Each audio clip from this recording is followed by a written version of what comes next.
அனைவருக்கும் வணக்கம்.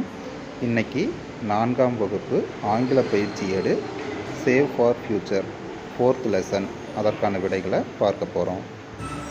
4.1 இந்த பகுதியில் லெட்டர்ஸை மாற்றி கொடுத்துருக்காங்க. அந்த லெட்டர்ஸை வச்சு சரியான வேர்டை கண்டுபிடிக்கணும். Rabbit lives in a barrow. Borrow BURROW. அடுத்தது the bulb needs electricity to glow. Electricity அப்படிங்கிறத லெட்டர்ஸை மாற்றி கொடுத்துருக்காங்க. நம்ம சரியாக கண்டுபிடிச்சு எழுதணும். ELECTRICITY electricity. அடுத்து we need to drink plenty of water during summer. Water அப்படிங்கிற லெட்டரை மாற்றி கொடுத்துருக்காங்க. நம்ம சரியாக எடுத்து எழுதணும்.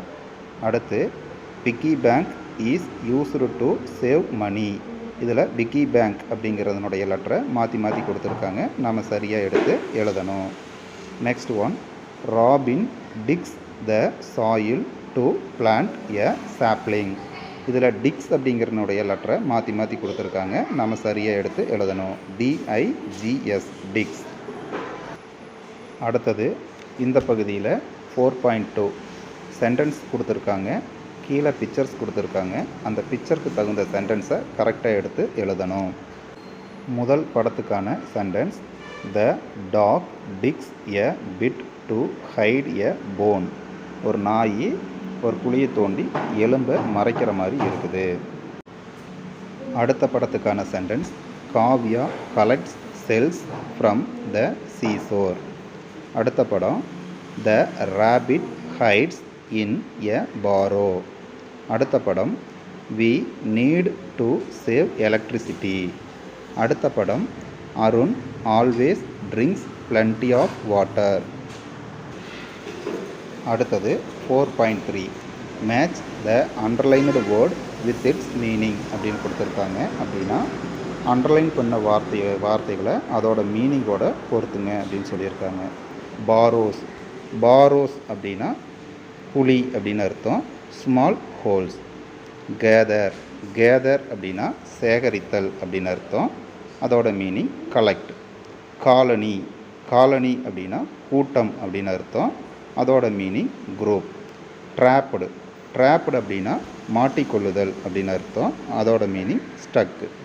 ஃப்ளக். ஃப்ளக் அப்படின்னா குழின்னு அர்த்தம். அதாவது தோண்டுதல். தோண்டுதல்னு அர்த்தம். அதோட மீனிங் டிக். அடுத்தது 4.4 கீழே வேர்ட்ஸ் கொடுத்துருக்காங்க. அந்த வேர்ட்ஸை சென்டென்ஸாக ஃபார்ம் பண்ணி எழுதுங்க அப்படின்னு சொல்லியிருக்காங்க. First word save. சேவ் இதுக்கு we should save water. அடுத்த வேர்ட் வாட்டர் அப்படின்னு கொடுத்துருக்காங்க. அதுக்கு I drink water. அடுத்தது கலெக்ட் அப்படின்னு கொடுத்துருக்காங்க. I collect toys. அடுத்த வேர்ட் சாப் அப்படின்னு கொடுத்துருக்காங்க. சாப் அப்படின்னா சாறு. Sap comes from a tree. Next one dig அப்படின்னு கொடுத்துருக்காங்க. இதுக்கு I dig the sand. Next 4.5 இதில் சில சென்டென்ஸ் கொடுத்துருக்காங்க. அதுக்கு கீழே பிக்சர்ஸ் கொடுத்துருக்காங்க.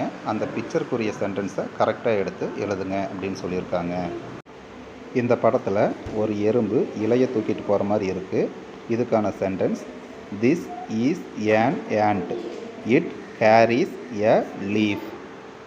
அடுத்ததாக இந்த படத்தில் ஒரு பையன் ஃபேனை ஆஃப் பண்ணுற மாதிரி இருக்குது. இதற்கான sentence, Akash turns off the fan before leaving the room. அடுத்த படம் ஒரு பொண்ணு டேப்பை க்ளோஸ் பண்ணுற மாதிரி இருக்குது. இதற்கான sentence, Viji closes the dripping tap. 4.6 இந்த பகுதியில் read and cross the wrong sentence. அதாவது தவறான சென்டென்ஸ்க்கு கிராஸ் மார்க் போட சொல்லியிருக்காங்க. படத்தை பாருங்கள். The mole digs a burrow. இது சரி. It makes worm traps. இதுவும் சரிதான். It does not save worms for winter. இது தவறான சென்டென்ஸ். இதுக்கு கிராஸ் மார்க் பண்ணிக்கணும். அடுத்தது படத்தை பாருங்கள். ants live in the barrow. ants live in the barrow. குழிக்குள்ளே இருக்குதுன்னு சொல்கிறாங்க. இது தவறான ஒன்று. ants drink the leaf sap. இது சரிதான். ants grow fungus on the leaves. இதுவும் சரிதான். அப்படின்னா தவறான ஒன்று, ants live in the barrow. ants live in the ant hill அப்படின்னா அது சரி. Next one, we must save water. சரிதான். we can waste water. இது தவறான ஒன்று. Next, we need water to live. இதுவும் சரிதான். அப்படின்னா தவறானது, we can waste water. இது தவறானது. இதுக்கு கிராஸ் மார்க் பண்ணிக்கோங்க. Next 4.7, read the dialogues and answer the questions அப்படின்னு கொடுத்துருக்காங்க. ஃபஸ்ட்டு இது பாருங்கள், I am a mole, I dig burrows அப்படின்னு கொடுத்துருக்காங்க. Second one, I am an ant, I carry things to my ant hill அப்படின்னு கொடுத்துருக்காங்க. இதுக்கு கீழே கொஸ்டின்ஸ் கேட்டிருக்காங்க. First question, who are the speakers? அதற்கான answer, a mole and an ant are the speakers. Second one, what does the mole do? அதுக்கான answer, the mole digs burrow. Third one, where does the ant carry things? இதுக்கான answer, the ant carries things to its ant hill. அடுத்து 4.8, read the passage and rewrite it with correct details from the story. கீழே ஒரு story கொடுத்துருக்காங்க. அந்த ஸ்டோரியில் சில தவறுகள் கொடுத்துருக்காங்க. அந்த தவறுகளை சரி செஞ்சு அந்த ஸ்டோரியை சரியாக எழுது அப்படின்னு சொல்லியிருக்காங்க. சரி, நம்ம சரியாக எழுதலாம்.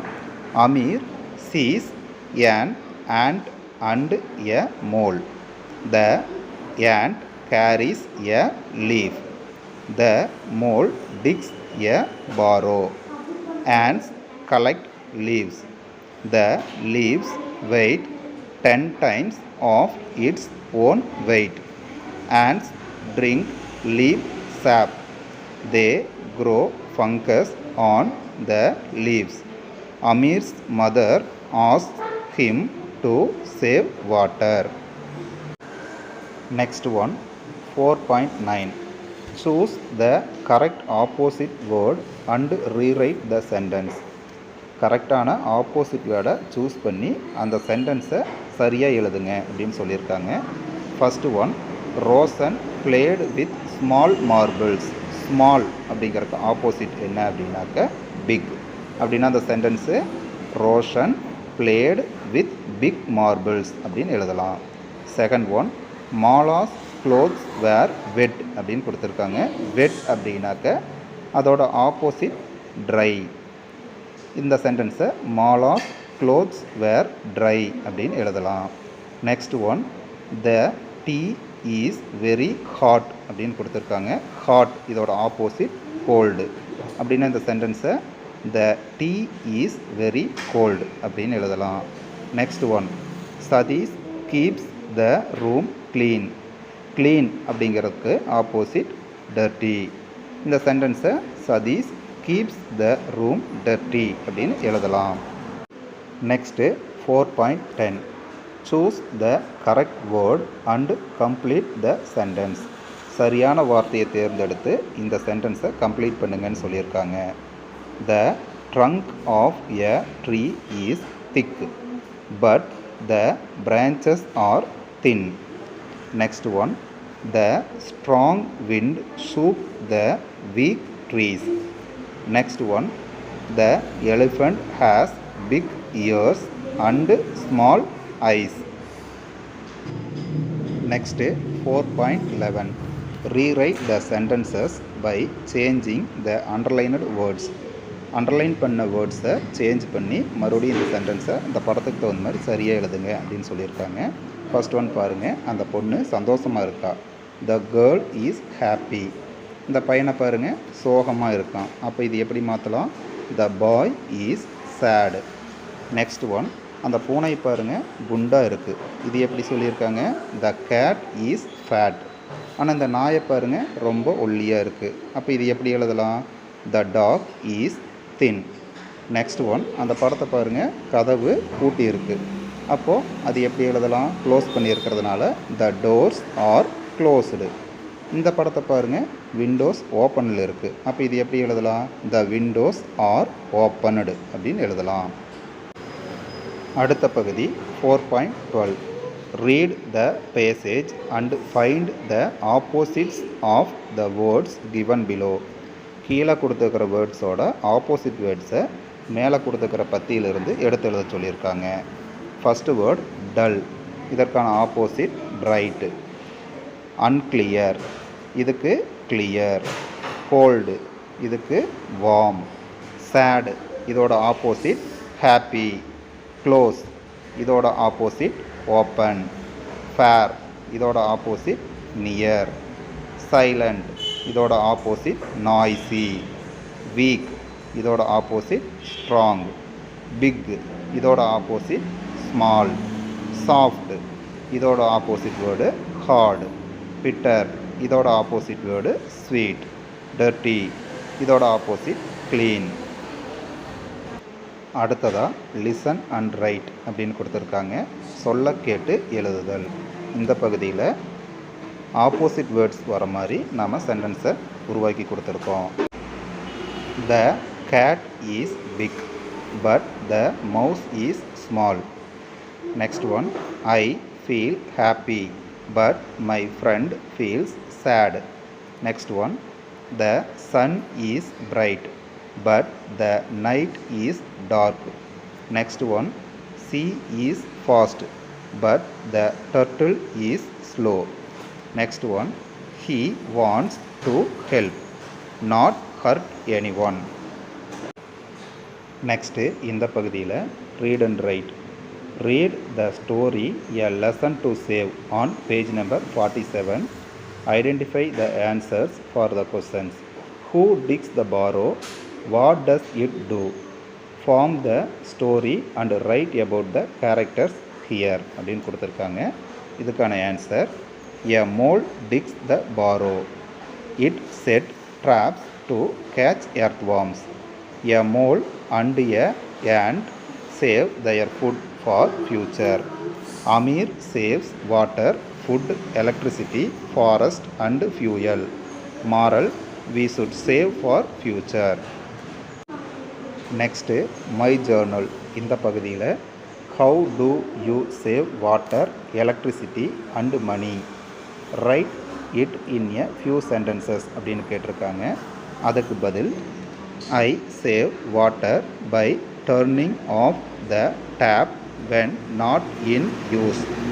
ஐ சேவ் எலக்ட்ரிசிட்டி பை ஸ்விட்சிங் off lights and fans when I leave the room.